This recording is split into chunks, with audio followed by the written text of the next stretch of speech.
everybody, in today's video I'm going to be showing you how I sculpted the base of a nail, and the nail art is top secret and we're not sharing it with anybody yet.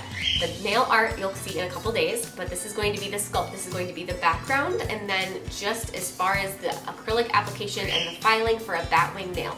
Super cool nail shape. I hope you guys like it. If you want to know how I apply the nail form, because there's a lot of tips and tricks with that as well to make it easier, I have a different video that I'll put a link in the description box below for, so check for that if you didn't get to watch that one yet, and I will see you all next time. Bye!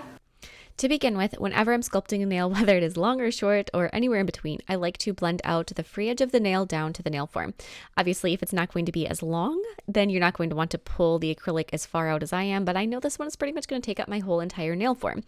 And then the next step I do, same thing, this is for every single nail, is I basically spread a base coat of acrylic over the natural nail just to completely coat it.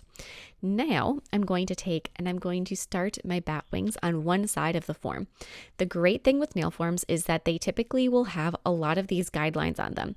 Those guidelines are going to be a necessary tool to make sure that your nail is symmetrical from side to side, especially when you're pulling down any details, whether it's, a bat wing like this one, or like a Russian almond. There's so many different shapes where you utilize the sides of the nail form to sculpt an element. And if you don't have, the same lines that you're using from one side of the form to the other, they aren't going to be symmetrical. It doesn't matter how good you eyeball it. Those lines, those guidelines on your nail form are everything in this. Once you have both of your little points of your bat wing sculpted, pull the very edge of that nail, the very last little bit, tip all the way to the very end of this nail form. Of course, if you don't want it as long, then, adjust accordingly. But for me, I know I want it to go all the way basically to the very end. I want this to be as long and dramatic as possible. Now, after you have the one side done, turn your nail over and look at the lines. You're going to want to count the lines. You're going to want to mark them in some way. You're going to need to remember. So one thing that I really like with my nail form is that I can count those lines very easily. Some of them, depending on how thick they are or what have you, might not be quite as easy. So for me, what I did is I looked at where the line attached to on the top. There's numbers down the very center of the nail form, 1, 2, 3, 4, 5, 6. And I saw where the point, what line attached to what number for my point, and then I continued that line down the other side. Made it very easy to know exactly where my points were. If you don't have lines that are that easy to just, look at the number and continue, then obviously you have the option of counting those lines. I know that there are some places, I know Katie Barnes Tool Range is one of them, where I have seen that she has advertised a nail form marker. It's like a little white marker that marks on your nail form, because most things will not draw on a nail form because it is so slippery. So like a regular pen will not do anything to a nail form. But in that case, she has, I know I saw it at some point, it was a while ago, but a nail form pen. And if you wanted to do something like that to get your lines, you could even pre-mark them before you put it on the finger. I believe. I've never used them myself, but I feel like that would work. However, my system works very well. I do recommend giving that a try. If you have any where it's, you follow all the rules that I'm going to give you and it still comes out uneven, you might want to go back to your nail form application and see if maybe the nail form itself was crooked or not applied straight, to see if after, even if you follow your guidelines and you make sure everything is lined up properly, if it still in the end comes out a little crooked. Now, you should be able to straighten any crookedness out with an e-file. And even if you do follow your guidelines, you're human. So there's going to be some imperfections. It's just the way nature goes. And know that you have a file as your friend and that you can fix little problems if they are to come up. After I've got my wings sculpted, both left and right, everything looks very straight, very symmetrical to my eye at this point, of course. Things will always look different once you take that form off because you can see left and right simultaneously, whereas you can't right now. But once you're like, yep, those wings look pretty good, then go ahead and start building up the center of the nail. On a nail of this length, I would recommend not trying to do it all in a couple beads because you're just going to end up with lumps and bumps and imperfections, as I am prone to saying. You're going to end up with a lot of stuff to fix. I am a big advocate for using a small number brush. I'm using a number 8 here. I occasionally have used a 10, but no matter what, I always just come back to my beloved 8, and I'm going to use several beads. And there's no shame in using several beads. I've seen some different posts on the internet where somebody will be like, I can't believe some nail techs have to still use a 3-ball method. Honestly, there's no issue with that. If it works for you, then yeah, go for it, of course. So in this case, it's like a 93 ball method because it's such a long nail. But once you are done, you're going to carefully remove this nail form, open the back, and then continually press in underneath those wings. If you find that your fingers are not collapsing the form enough underneath, grab a pointy tweezers and put your tweezers underneath and squeeze. And then eventually you should feel all of a sudden the nail form will kind of go and it will separate from that very center edge of the nail, and then you'll be able to slide it out.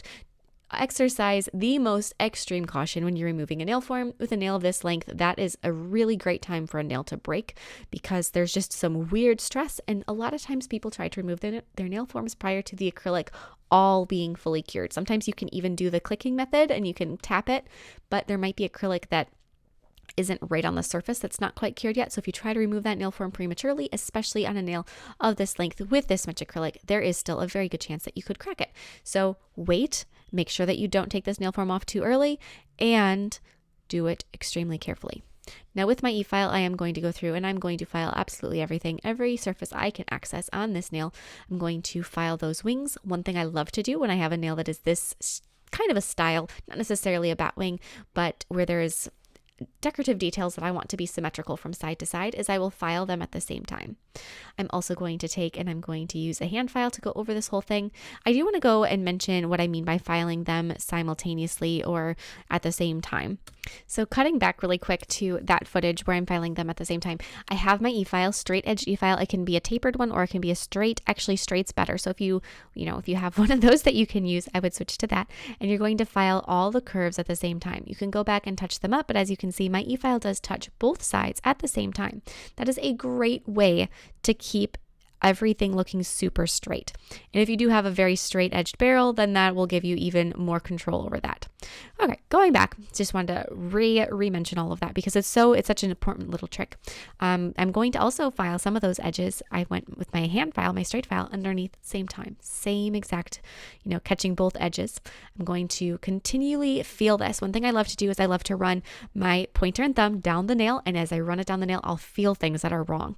It is a great tip. Some people say you don't want to touch your nail too much because you're going to deposit finger oils, but if you're going to wipe this down with isopropyl alcohol, nail cleanser, acetone, etc., it doesn't matter. Run your fingers down there because that is going to give you that clue if everything feels right. It's so satisfying once it does because it feels like smooth perfection.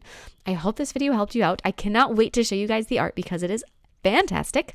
And on that note, I'm going to show you the background right now because it is not really going to give away my art.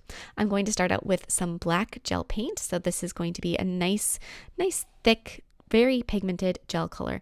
And I'm going to apply this going down around the very borders of the nail. I'm going to completely cover the nail bed. I don't want that to show. And then just outlining my nail with this in kind of a splotchy look. And I know I said gel paint, but this is actually pudding gel from Madame Glam. So it's slightly different, but black gel paint would be a fantastic thing to use.